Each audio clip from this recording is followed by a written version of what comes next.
If you spend any amount of time researching on the internet, whether it's YouTube or reading articles and blogs about DIY lawn care, especially for steps that you need to take in the spring, there are endless videos and blogs and articles about how to properly care for your lawn in the spring. And if you have a cool season lawn, I'm specifically looking at you. Now, there are 3 steps that I think are the most important, and I think most videos would probably be in line with what I'm about to tell you, but I wanted to get into the weeds a little bit and talk about why these steps are so important and break them down and to make sure that you're actually doing these steps correctly and that you're not setting yourself up for failure as you head into summer.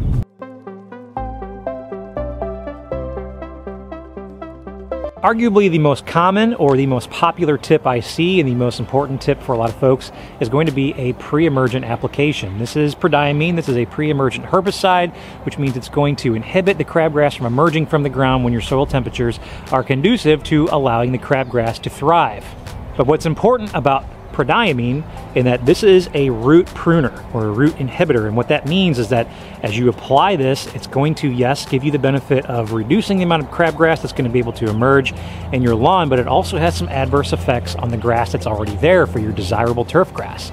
And a root pruner reduces the root mass of whether you have tall fescue, or you have Kentucky bluegrass, or you have perennial ryegrass. It's going to reduce the amount of root mass that you have, which is going to lead to some problems down the road if you apply too much prodiamine too early.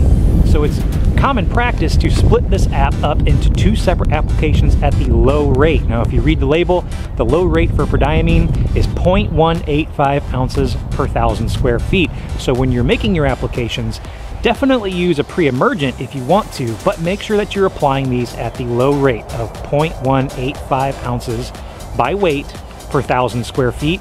And you want to usually break those up into 30 or 45 day intervals, whichever works for you and your schedule, weather permitting. If you have to get those in within 30 days, definitely do it. Just make sure that you're getting your application in. So tip number 2 on pre-emergence is spray equipment. What type of equipment should you use to apply a pre-emergent? And a question that I see on the internet quite a bit is, can I use a hose end sprayer to apply pre-emergent or prodiamine? And the answer is absolutely not. Do not use a piece of equipment like this to apply pre-emergent to your lawn. You are not going to get an even application, and this will not benefit you in the long run. You will definitely over apply to your lawn, and like I mentioned about the root pruning effects of prodiamine, it's really going to cause you some issues down the road, and this can also cause some environmental issues just because of the amount of spray drift and the amount of movement you're going to get out of an applicator like this. This is not the right piece of equipment to use. The correct piece of equipment that you would use would be either a backpack sprayer or maybe a 2-gallon hand sprayer that's going to be either pump or you're going to have a battery power. So this is definitely the type of equipment that you want to use. You're going to get an accurate application by using something like this, as long as you're calibrating your sprayer correctly and you're using the right amounts of the prodiamine or the pre-emergent in the tank. Now, more importantly, if you are using a backpack sprayer or a sprayer of some sort to make your application, there are different types of tips that are going to come into play whenever you're making these applications. This one that I have in my hand right here, this is a fine mist tip. This is a T-jet. This is going to be a fan tip, and the fan tip is designed to actually spray foliar applications. Prodiamine or pre-emergents are not a foliar application. So you're going to want to use a spray tip that allows you to get your solution down past the grass blades and closer to the soil surface. And in that case, you're going to want to use what's called an AI tip. This is a T-jet AI tip. It's an air induction tip, and what this does is it gives you a heavier droplet versus the fan tip that's a fine mist for foliar applications. This is going to be a heavier droplet. It's going to allow you to get your solution closer to the soil surface because you want to apply the prodiamine close to the surface so that it actually gets down into the soil, not on the blades of the grass. And then finally, once you make your application, you want to try and time that around a little bit of rain. You want to water in your prodiamine about a ½ inch once you've applied that. So if you're irrigated, go ahead and water after your application, or kind of time that around some rain. If you're going to get some rain, like me, you're probably going to get quite a bit of rain in the spring. So you have a good chance of making your application at the correct time to make sure that it gets watered in correctly.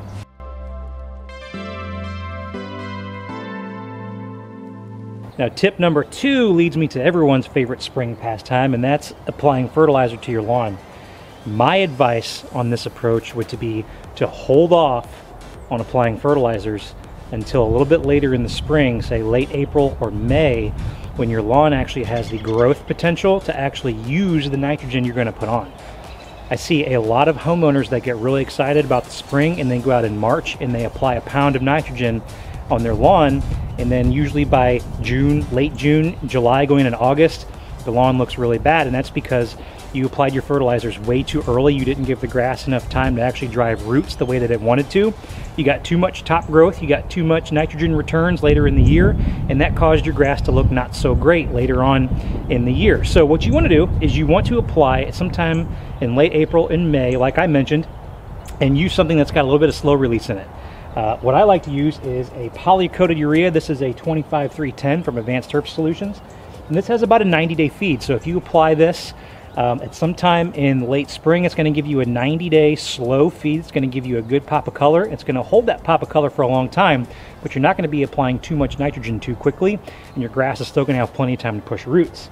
Another option that you have is a methylene urea. This is a 25010 that you could also find locally. And the methylene urea is an even slower release than the poly-coated urea. This is about a 90 to 120 day release. So if you apply a half a pound of this, or even if you go up to a full pound, if you didn't do a lot of fertilizing in the fall, you can go ahead and apply these things, and they're going to give you an extended feed for a long period of time. Now, if you fed your lawn properly in the fall, your grass is probably already really green without any fertilizers at all, whether you're just allowing the rain, the sunshine, and the frequent mowing to allow your grass to look better than it probably would have without doing those cultural practices.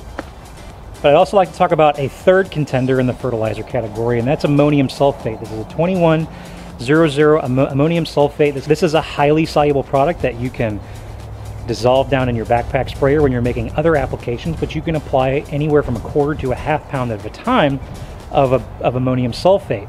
The great thing about ammonium sulfate is, just anecdotally from my own experience, and I've talked to some other people who like to use ammonium sulfate in their programs, is that ammonium sulfate gives the best color response that I've seen out of any products I've ever used on my lawn. And it's really easy to apply. It's really easy to calculate how much nitrogen you're putting on the ground with this, and you simply load it in your backpack sprayer and you go ahead and apply, and then definitely water this in. You can find ammonium sulfate locally. I know Rural King is a really popular spot for folks that want to go find ammonium sulfate, somewhere in the ballpark of $13 to $20 per bag. A 50-pound bag will last you a very long time.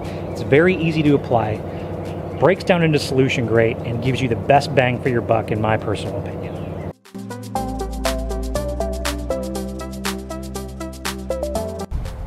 Now, I'll leave you with my third and final tip, and to me this is probably the most important part of managing your lawn in spring, and that is mowing correctly. Mowing practices are going to be key in the spring, because as someone who has cool season grass, the way that our growth curve looks, spring is definitely the most abundant time for top growth, but your grass is also trying to push roots.